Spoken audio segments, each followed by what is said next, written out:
Salavat i selam na našeg pratjenik Muhammed sallallahu alaihi wasallam, неговата фамилија, неговите асхаби и сите оние кои го следат и го следат неговиот правец, неговиот суннет до судниот ден. Ние и понатаму продолжуваме со дерсовите на фикхот и од благодатите на Аллах субханаху ва таала и од најважното нешто што човекот треба да го користи својот живот е да стекне знаење во фикхот. Затоа што пратеникот саллаллаху алейхи ве селем што рече: "Мен юридиллаху бихи хајран юфақиху фид-дин." Кому Аллах субханаху ва таала му сака добрината, му овозможи да стекне знаење за верата или пак да ја свати верата. Ние ќе продолжуваме со природни хигиенски суннети. Ние зборувавме претходно за во некои дерсови од чистотијата, па после што? Садовите, па после кој со ред? Адаби, прописи, при вршење нужда. После што зедовме за мисвакот и сега идеме во природни суннети. Значи стигнавме човекот како да се чистит. Прво како да ја најдит водата што треба да се чистит и која вода е валидна за да се чистит, па стигнавме сега човекот како да ја чисти својата уста и сега идеме целосно телото негово, како да се чисти при земање на абдесот, за да му е валиден абдесот. Затоа што ние кажавме дека главниот услов на намазот кој е? Чистотата. И човекот мора да биде чист. И ова вера повикува во чистота. Затоа пратеникот саллаллаху алейхи ве селем што рече во хадисот што го пренесе има Муслим: "Ат-тахуру шатрул иман." Чистотата е половината од иманот. И денеска ние ќе продолжиме со природни хигиенски суннети. Прво овде зборот природни или фитра. Што значи ова? Зборот фитра постојат три различни мислења меѓу научниците или учењаците. Што значи?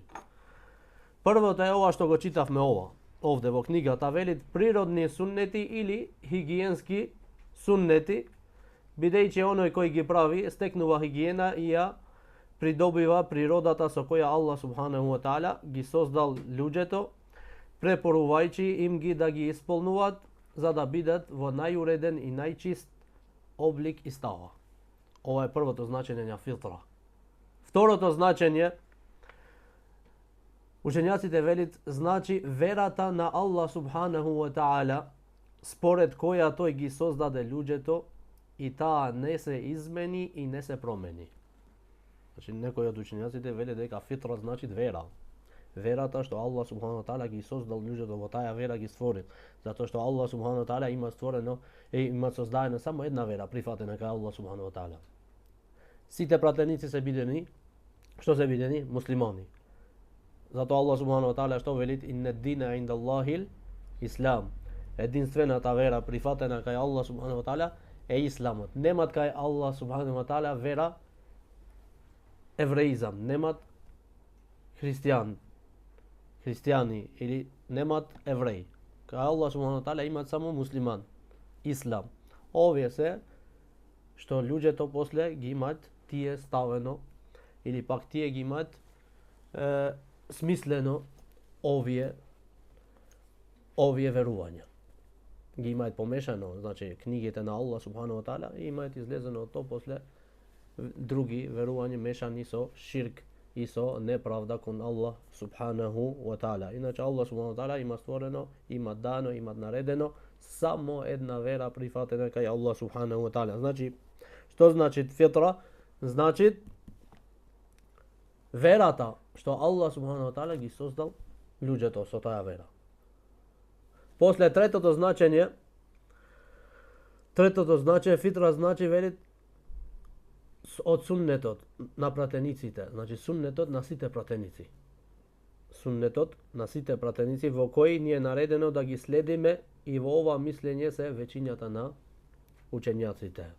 Во ова мислење се većiната на учењаците. Значи фитра значи суннетот на сите пратеници. Што Аллах субхану ва таала ни наредил ние да ги следиме ние во овие прописи, во овие суннети. Првиот суннет, хигиенски суннет, првиот хигиенски суннет според хадисот на кого овде? На Ебу Хурайра. Затоа што ќе ни дојде хадисот од Аиша радијаллаху таала анха, пратеникот салаллаху алейхи ва селем спомви 10 природни суннети. Ќе дојде на крај, тој хадис долг, подолг е. И тој исто го пренесвит имам Муслим. Значи, ама учењаците велит не е целта до бројот.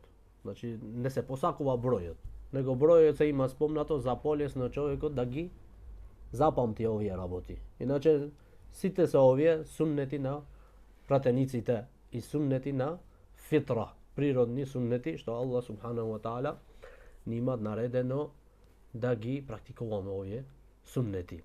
Зашто и знаете дека Аллах субханаху ва таала му наредил на пратеникот и пратеникот после не научи нас и наредил нас како да се чистиме од овие работи што ќе се спомне сега во ова поглавие. Да.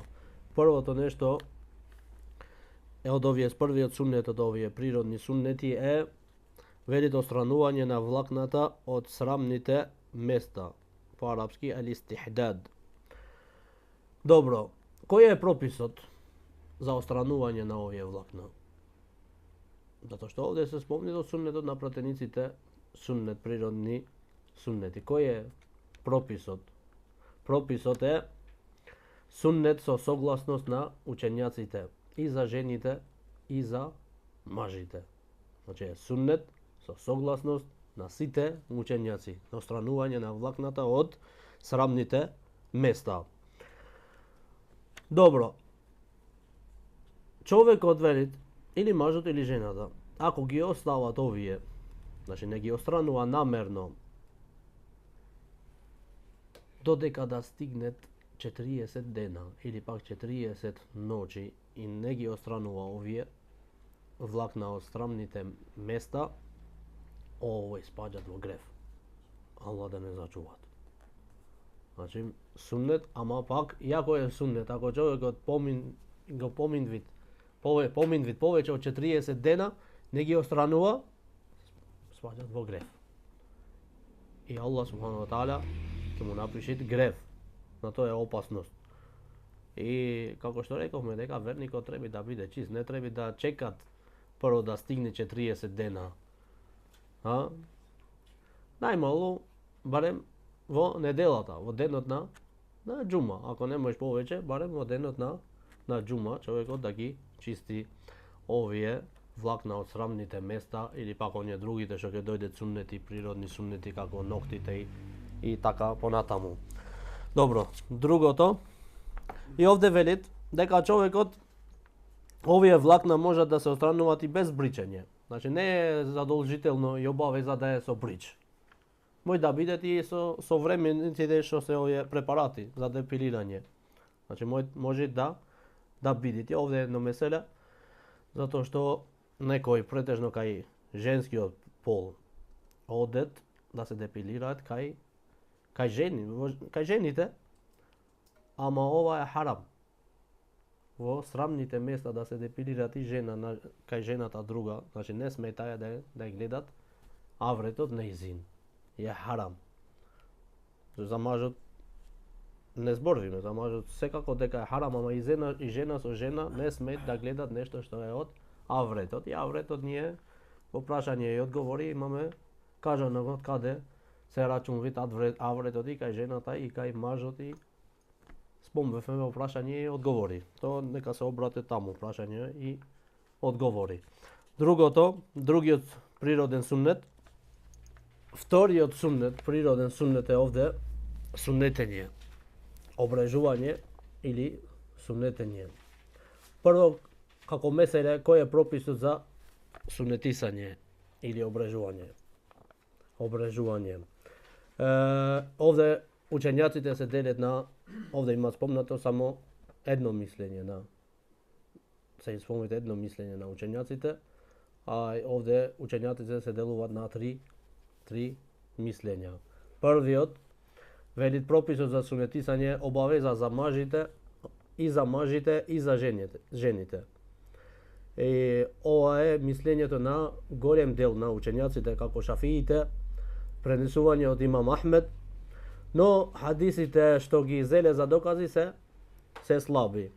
Значи да се каже дека е ваџиби за жени и за мажи, хадисите што ги зеле за докази за ова меселе се слаби. Ова е првото мислење. Прво што треба да се знае дека во вера претежно кога се учи сега некои месели од фикхот, немат срам. Немат срам кога човекот треба да научи нешто од верата. И немат другото нешто е, не треба луѓето да се, или верниците да се смеет кога учат нешто од прописите на верата. Зошто сега ќе се спомнат некои работи, некои месели за жените и за мажите, но тоа е вера и мора човекот да знае, за да не падвид во грев или во она што е забрането. И треба да го знаат прописот од исламот за вакви месели. Затоа што не се зборува многу за вакви месели, претежно кај нас, посебно овде не се зборува за вакви месели на фикхот кај нас. И ако излегвиме сега да ги прашаме луѓето и постарите, за овие месели можда ништо не знаат. Зашто се учи верата само, општо се учи. Пратеникот добар, ахлак, ова, а прописите на верата ги оставват на страна, затоа што овие дерсови сакаат спремање, сакаат читање. Овие дерсови сакаат спремање и читање. Морати да се, не можеш да збориш ти од ум. Јас можам да ти кажам тебе дека сунетисање или сунетење е само сунет и толку.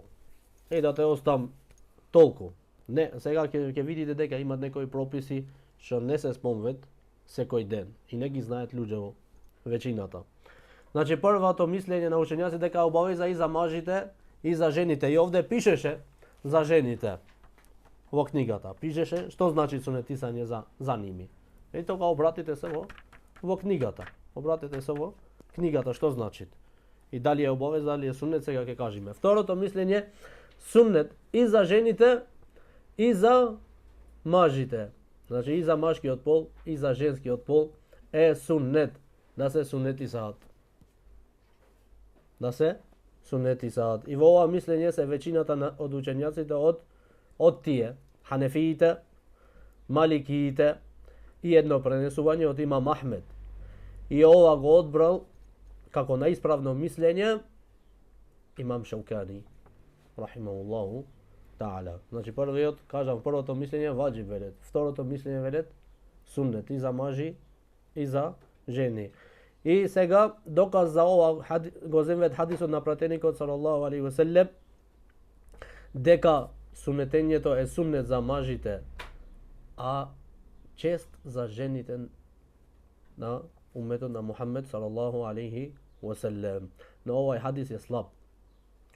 Вели Ибн Абдул Бар, Ибн Ал-Каим, Ибн Хаджар го класификуваат овој хадис како слаб.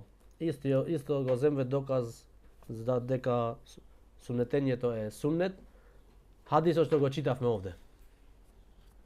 Хадисот што го читавме од Абу Хурайра и од хадисот исто долгиот хадис што ни дојде од Аиша радијаллаху таала анха дека 10 се од природните суннети на пратеникот салаллаху алейхи ве селем. Третата обавеза за машкиот пол, суннет или пожелно за женскиот пол. И ова е мезхебот на многу од научњаците. Едно пренесување од имам Ахмед и ова го имат одбрано имам Ибн Усаймин рахимахуллаху таала како наисправно мислење. И во ова е Аллаху алем се мисли дека ова е наисправното мислење. Ова е наисправното мислење. Значи ваџиб за машкиот пол, суннет за женскиот пол или пожелно за женскиот пол. Добро, сега имаме друго меселе овде. Која возраст е определена за суннетење? Која возраст е определена за суннетењето? Вели имам Ахмед, рахимахуллаху таала, немам слушнато нешто за ова. Значи, која возраст? Не знам некој хадис веродостоен, вели имам Ахмед, рахимахуллаху таала, за ова. Да го закаснит, велите е подобро. Да го закаснит е подобро. Ова е првото мислење. Второто мислење велит од малост, значи кога се роди новороденче, неколку месеци, до првобитна возраст. Значи 5-6 години, вели Ибн Тајмија, и ова е познатото кај народот. Ова е најпознатото мислење кај народот. Добро, третото мислење велит од 7 години до 10 години е препорачливо. Значи кога ќе исполни детето 7 години до 10 години е препорачливо и е добро. Четвртото мислење велит во 21-виот, од кога ќе помине 21 ден по родењето. Така велет. Ако не го прави на тој ден, значи кога ќе стигне 21-ви, ако не го прави суннет, треба да го остави за понатаму се додека да му се зацврсти телото на детето, да да издржи за суннетот. Петото мислење, Ибнул Каим рахимахуллаху таала, и ова е најчудното мислење, велет во полнолетство, кој ќе стигне да биде полнолетен. Значи 14, 12, 13, зависи од детето до другиот. Значи во полнолетство, вели Ибнул Каим, во полнолетство.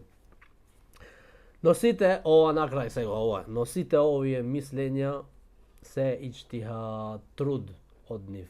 Значи кажавме на почеток дека вели имам Ахмед, не знам некој веродостоен хадис за ова.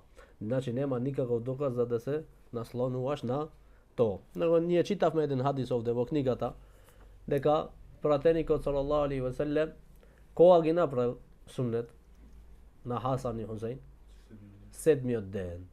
Затоа што го знаете хадисот дека е суннет од кога ќе се роди детето да му се колит курбан, акика. За машкото колиме 2 курбани, за женското колиме 1 курбан. Исто е суннет за машкиот пол, ако е син, да му се бричит главата и косата, да собериш косата на едно место, да одиш кај златарот негде и да ги ставиш на вага и после да даваш садака. Другото нешто што треба да се правите да се сунетизат. Велат учењаците да се правит сунет во 7-миот ден, ако можете. Ако можете. Но за овој хадис значи имат разни мислења на учењаци на веродостојно на овој хадис и затоа големите учењаци потенцираат дека немат нешто прецизно за ова меселе, пак Аллах најубо знај. И ја мислам дека е од суннетот на пратеникот салаллаху алейхи ве селем да се прави во 7-миот ден после родењето. Пак Аллах најубо знај. И ако го касни за понатаму немат проблем иншааллаху таала. Ама што побрзо, посебно курбанот посебно е добро да го колит од кога ќе се родит по 7 дена. Можете исто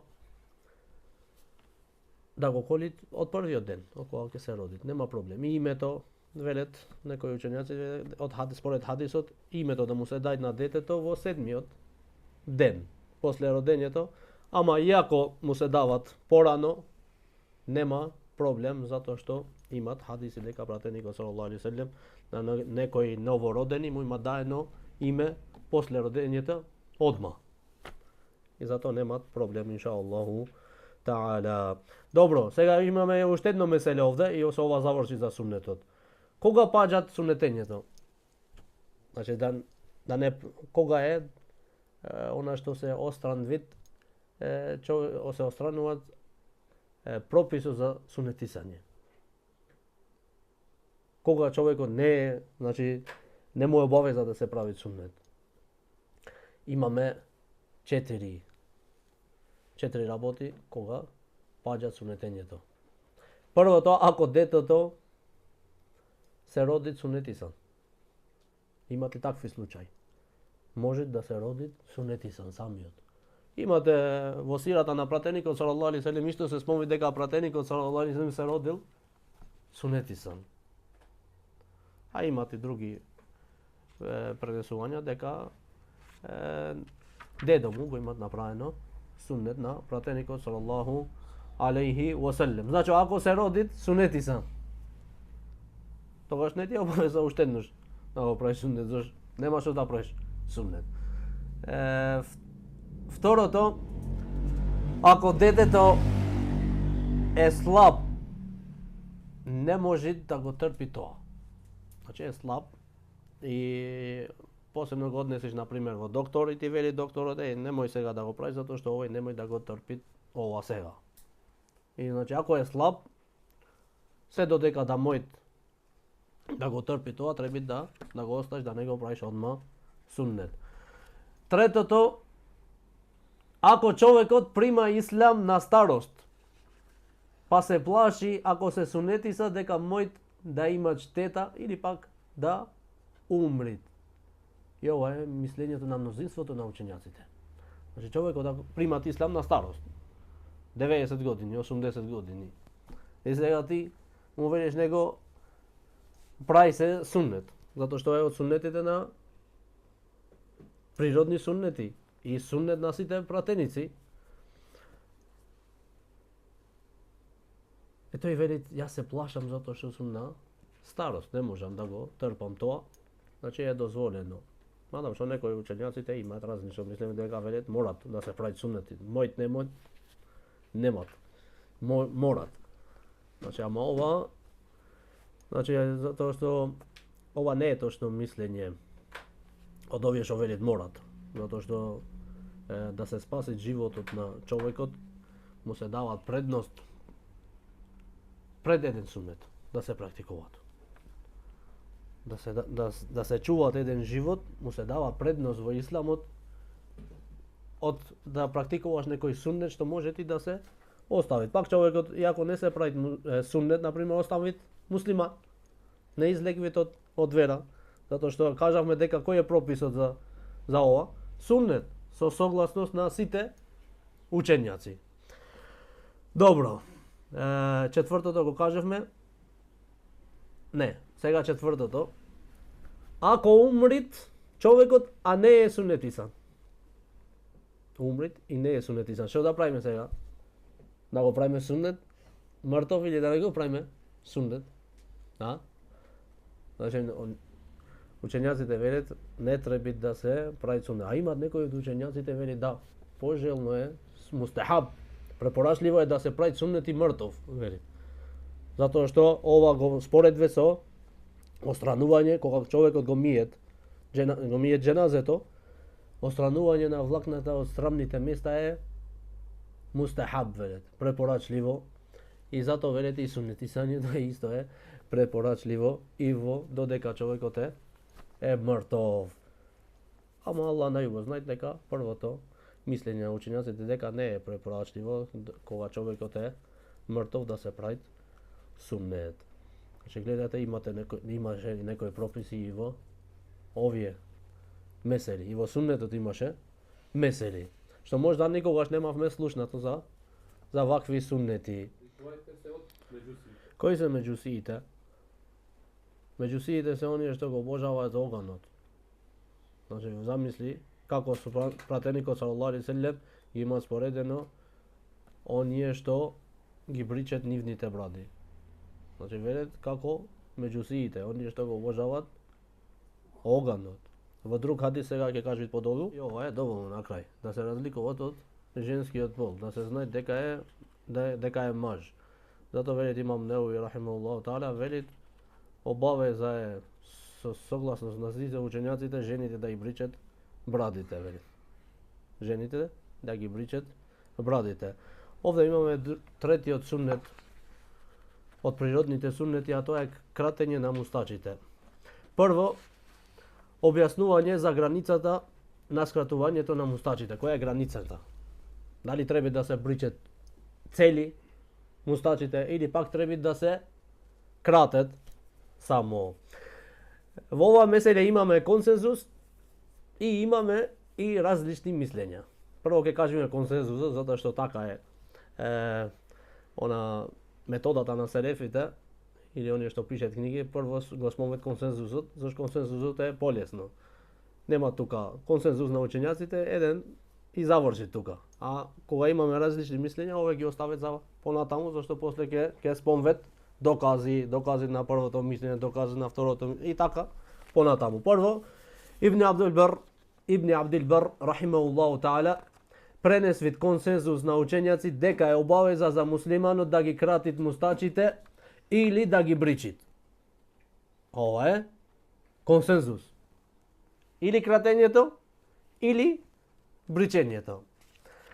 А учењаците се разликуваат во мислење која е границата што е потребно да се кратит од мустачите или да се бричит. Сега овде имаме разлика. Различно мислење на учењаците. Која е границата? Дали треба да се бричат или треба да се кратат само мало овде, ваму да се пуштат? Овде се зборви сега, овде. Сега, првото мислење на учењаците велит да ги бричит целосно. Ова е мислење на некој од асхабите. Да ги бричит целосно, вели, со жилет. Да ги бричит. Или со машина нула.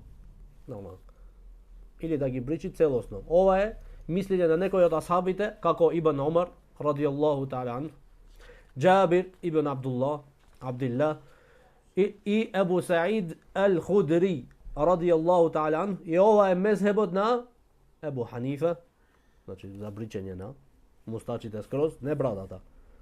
Брадата, пуштање, кај ханефиите, брадата не смеет да се крати помало од 4 прсти.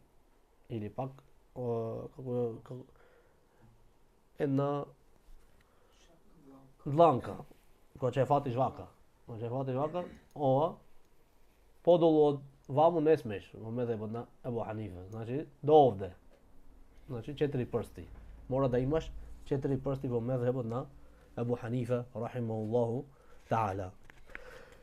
Сега, и пренесување од Имам Ахмед. Значи, да се бричат мустачите, имате едно пренесување од Имам Ахмед. Исто се пренесува од Имам Шафи'i и доказот го земет хадисот на Ебу Хурейра.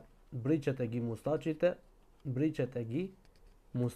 така има дојден во еден ривајет. Джуззу шавариб или ахфу шавариб.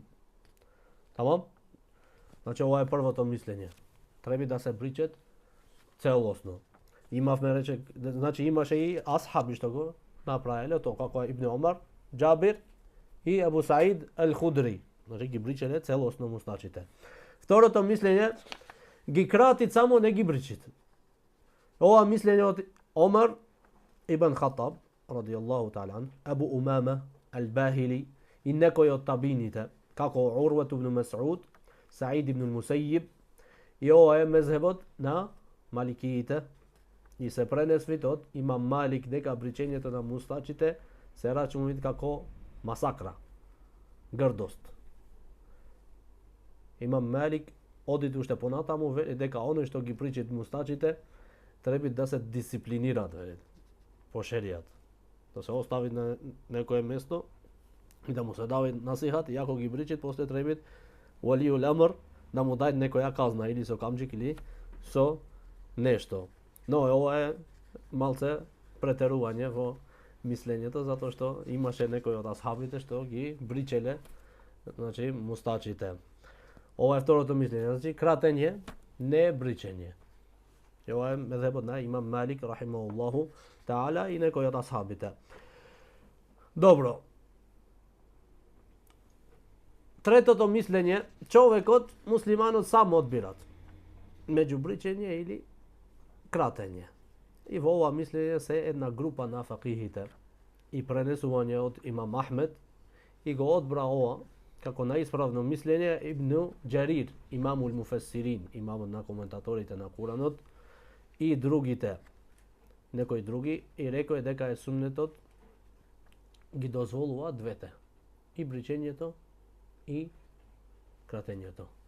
И ова е, Аллаху алем, најисправното мислење дека исламот ги дозволува двете. И бричењето и кратењето на мустачите.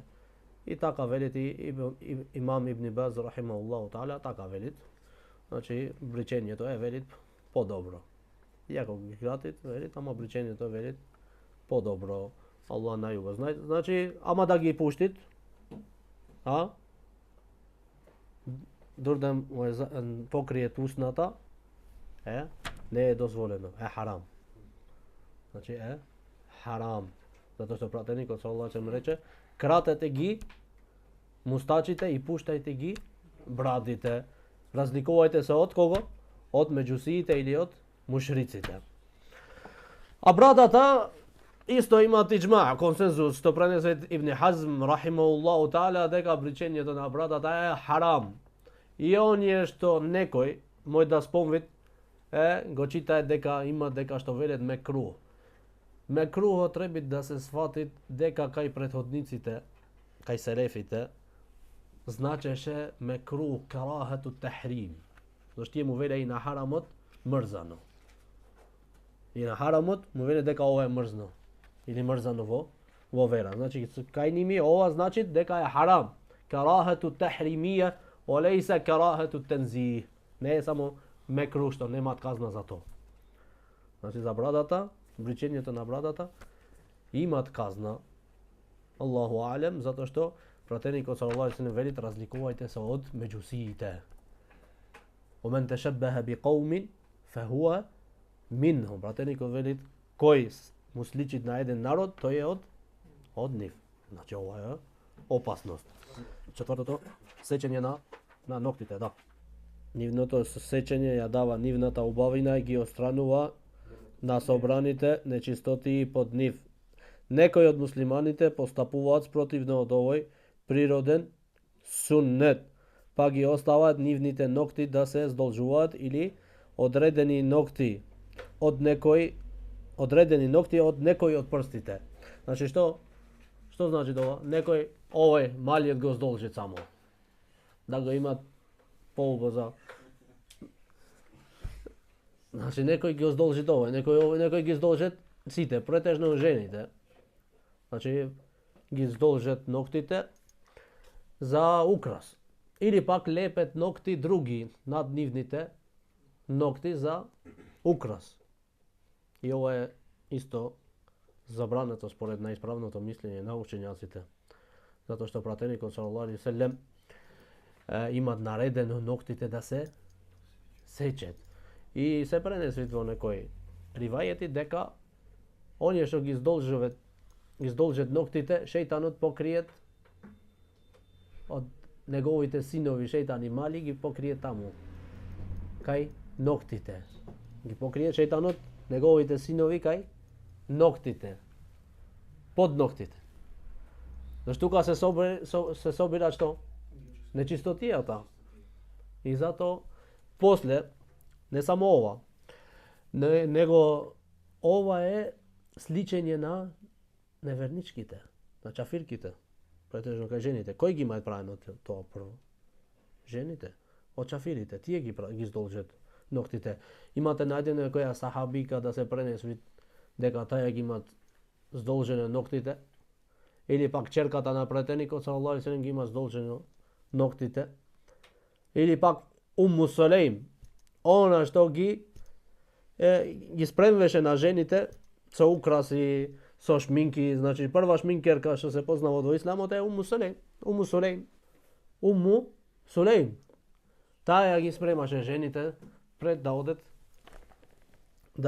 каде? Да одет кај мажите, во нивните куќи. Значи таа ги спремеше. Му ставаше шминки, од тогашно време. Ама не се пренесви дека таа му имат направено на некоја ногти му има ставено. Нема вакво пренесување. Од кај имаме земана ова мода? Од чафирите. А што рековме ние? Пратеникот што велит? Мен тешеббеха би қаумин фехуа минхум. koji mu sliči na jedan narod, to je od нив, не od суннетот на пратеникот саллаллаху алейхи да се здолжат ноктите, туку обратно, да се сечат и да не се остават повеќе од 40 дена. Ако се останве тие, не ги сечиш, значи ноктите 40 дена не ги сечиш, легвиш во грев. И како можеш да ги трпиш после 40 дена ноктите, знаеш колку ќе ти се прават. Од чистотата, затоа човекот треба да биде чист. Муслиманката треба да биде чиста и муслиманот треба да биде чист. Па добро бе, тие се лепет, ги ваѓаме ние кога сакаме. Уште една грешка што прават жените, зашто земвет абдес со ноктите му се со лак. Ноктите му се со лак. Нема абдес. Нема абдес, затоа што лакот не дозволи водата да влегви натре на ноктите или пак кожата да влегви. Не дозволи. И затоа таа што треба пред секое клањање треба да ги чисти. Зашто лакот не велиме дека кај лакот има друго меселе. Немојме да велиме дека е харам, освен ако се прави за да му сличи на некоја чафирка и на некоја не знам јас позната. Ако прави со ние така, тогаш лакот е харам се прави, затоа што сака да му сличи на една друга чафирка, на една немуслиманка, а тоа не е нас забрането. Ама ако стави така, само обично за украс, нема проблем за лакот, ама треба да пази кога ќе дојде времето на намазот. Кога ќе дојде времето на намазот, мора да го чисти лакот од прстите, затоа што нема абдес. Клањат без абдес. А за здолжување, вампир направење ова е харам. Не е дозволено. Значи, кажавме, сето тоа сето тоа, здолжење на ноктите е резултат на шејтановото разубување. На таквата постапка кон нив, како и на поистоветувањето со Аллаховите непријатели. Значи, станвите сака да бидат исто Аллаховите непријатели. Ноктите мора да се кратат, да се сечет, затоа што е од природните суннети на пратениците. Кој први има сечено нокти, кажавме ние? Ибрахим алейхиселам. Во ова прашање, што има праење за мисвакот. Јас имам ставено таму Нух алейхиселам, Узеир алейхиселам, Ибрахим алейхиселам и Иса алейхиселам. Така? И кажавме на дерс кој е прв што практикувал мисвак. Кој е прв што се има направено суннет. Кој е прв што се има чистено со вода. И читавме пренесувањето. Значи, кој е прв што ги направил овие работи? Ибрахим алейхиселам, некој имаше ставено Узеир алейхиселам. Веќината Узеир има ставено. А кој го рече Узеир алейхиселам? Кој го спомна? Нигде, ни на дерс, ни на книга не пишит. Од кај го најдевте Узеир алейхиселам? Значи, зашто Аллах субхану ва таала вели, учењаците затоа имаат различно мислење во сунетисање. Во сунетисање имаат различно мислење, дали е ваџиб обавеза, зашто? Зашто Аллах субхану ва таала вели: "Ва изе птала Ибрахима раббуху бикелиматин фаатаммахун." Аллах субхану ва таала го искушувал на Ибрахим алейхиселам со неколку зборови, а тој тие наредби ги исполнил. Учењаците во коментирањето на овој ајет што велат?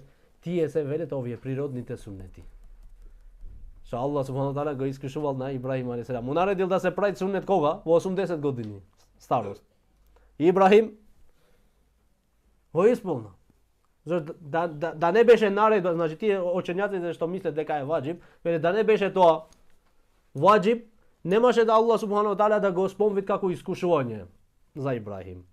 Зашто ако беше сунет ќе го оставаше слободно тој да одбери сака да се прави или не. Него Аллах субхану ва таала вели го искушувавме на Ибрахим алейхиселам со овие, со природните суннети.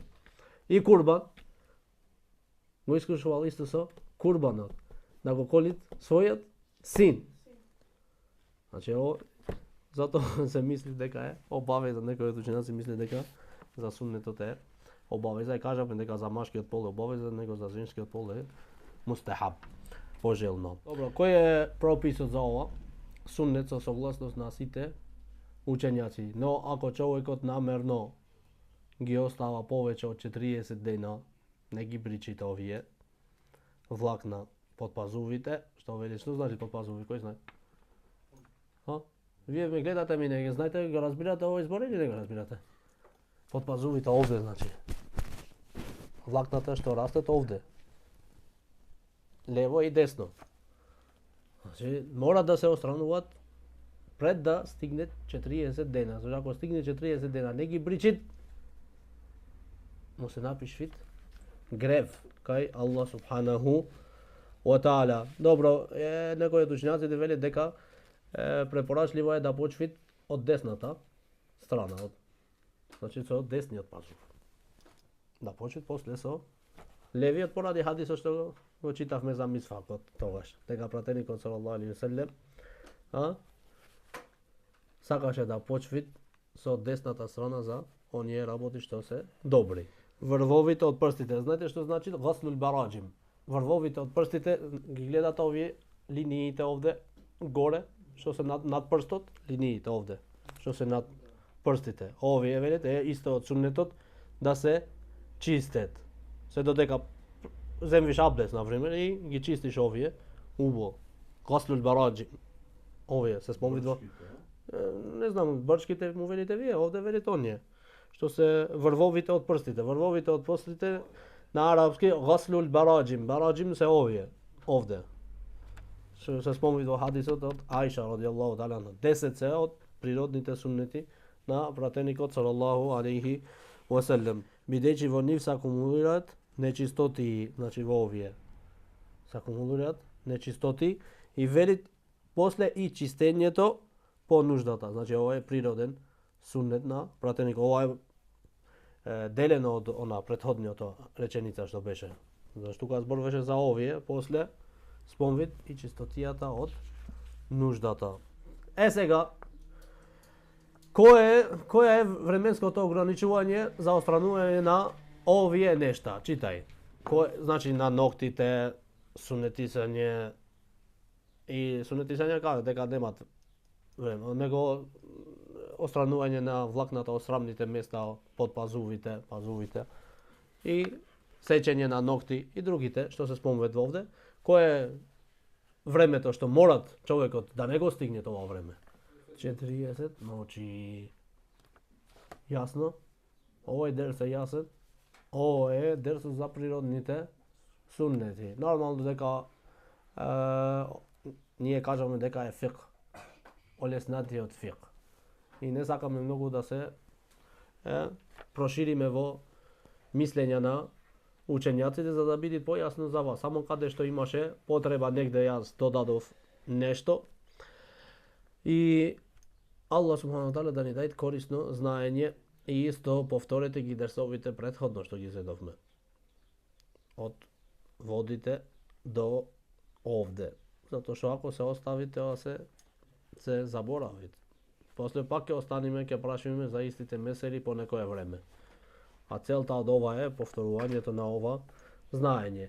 Седни без некого, со жената седни, објасни му овие работи. Со детето седни, кажи му што е, да знаат и тие. Зашто тие ако од сега научат мали, нема да ги забораат никогаш. Нема да ги забораат никогаш овие прописи, овие месели.